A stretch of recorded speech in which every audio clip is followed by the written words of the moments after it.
कुछहु न कही माई टोला मोहल्ला होई मुँह काला बाकी चढ़ब जाए माला।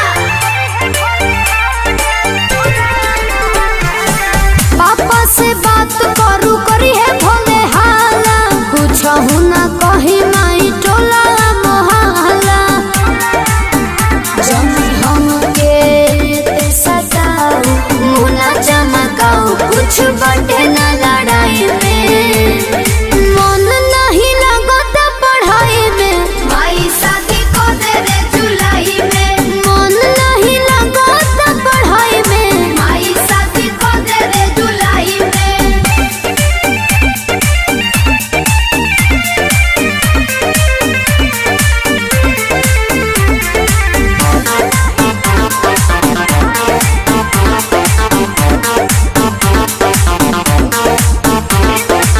प्रिंस प्रियदर्शी के कइले बनी राजी बाजा जाई बाजी राजी होई है पिताजी। बाड़े सुनहर जैसे आदर्श जी जाजी हौवे मिजाजी औरी दोसरे समाजी।